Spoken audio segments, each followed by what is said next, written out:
Hello friends and welcome to Pathologic Volume 4, Episode 26. Today we are going to be solving a Tatamibari puzzle. How does that work, you ask? Well, let's take a look at the rules. In a Tatamibari puzzle, we will divide the grid into rectangular regions of orthogonally connected cells, each containing exactly one clue. Orthogonally connected means that we can travel from one cell to another within a region without ever having to go diagonally. And you can see in the result here, each of these rectangles, squares are rectangles, contains exactly one of the clues. There are none that are empty, and there are none that have two clues in them. A plus-shaped clue means that the region it belongs to is a square.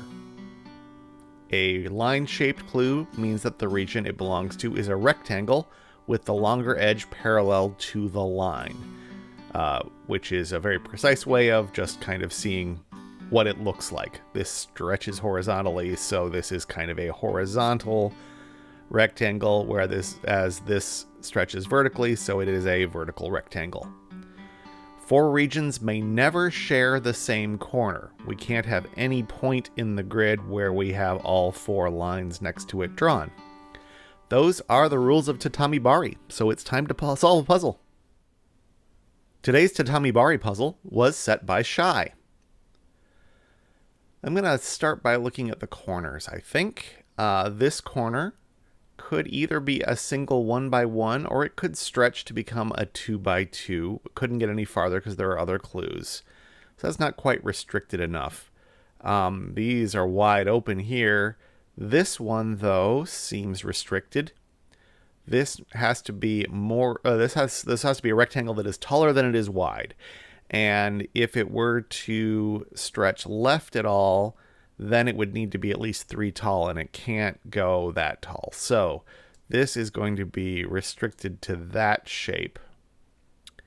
And the one above it can't go more than 2 cells long, so it's going to have to be narrow as well. And in fact, now I'm seeing a bit of a lemma-ish thing happening here. If we've got a clue that is bounded like this one is, I don't know how to phrase this in the form of a rule, but I'm kind of seeing it. This can only go too long. I guess it's twos that are interesting. If a non-square clue is restricted in its primary direction to a size of 2, then obviously it's restricted in the other direction by a size of 1, and so it's going to be completely defined. So this can only stretch to a 2, so it can't be more than a 1 the other direction. That's going to happen here as well. This can't be more than a 2, so it is a 1 in the other direction. These are a little less constrained because they could be a 2x3 or a 1x3. So I don't see any more of those yet, but we might see that pattern again. I think reachability is also going to be a thing that we can use in a puzzle like this. So by reachability, what I mean is, are there cells in the grid that can only be part of exactly one clue? This one, for example, I see, doesn't have any more clues in this direction, so it's got to stretch at least one in the opposite direction vertically. That has to be south. And once we do that, you can imagine like drawing with the marquee tool in a drawing program where we're going to kind of stretch from this corner and make a rectangle, and that rectangle is going to have to encompass this clue. And because of that, it's going to have to be a square. And so that is this square. This, similarly, if we stretch this, it only can stretch west and south, and it's going to have to hit a clue. So it's going to hit this clue, which means that it's going to be, so at that point it's hit the clue, and it needs to be wider than it is tall. So it needs to go at least that far. We don't quite know how far yet, but it does go at least this far. This clue is going to stretch west at least a little bit, but it could go north. Don't know that yet. Any other of these reachability things? This square right here has to encompass this clue because there's nothing in the same column, so it's going to have to go west, and as soon as it does that, it meets up with this clue. So that is part of this clue, which is a square. So we get a square here. Now we have this pattern that we were seeing earlier, so this is going to become a domino. Because it can't go any further vertically, so therefore it's limited to one cell horizontally. This cell must be part of this clue, and the biggest that can be is another 2x2 square. This cell must be with this clue, but again, that could be too tall and wider, potentially. This cell will be part of this clue. Not sure if that's useful, but it's true. I think...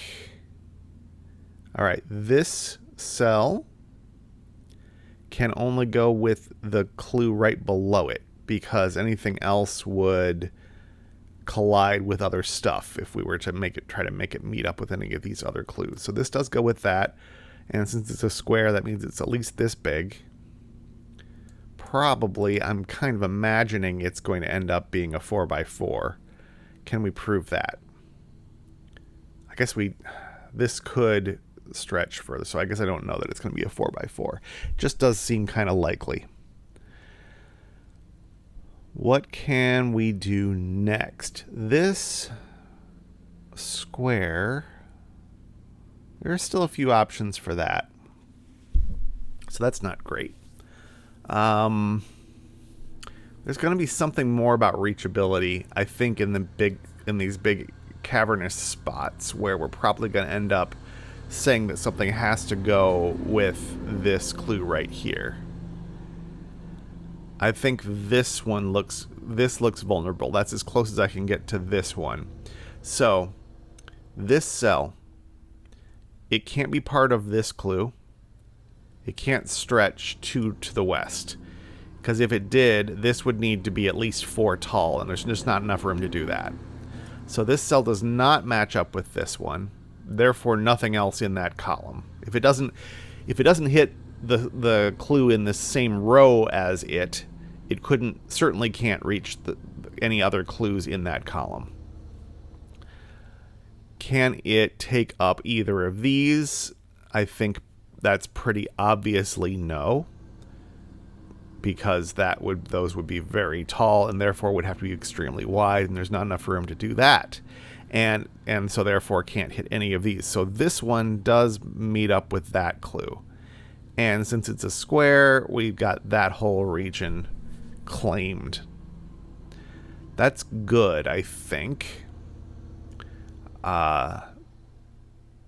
This cell has to meet up with this one, which makes this at least 2 wide, so it has to be at least 3 tall. That's probably what I should have seen much earlier.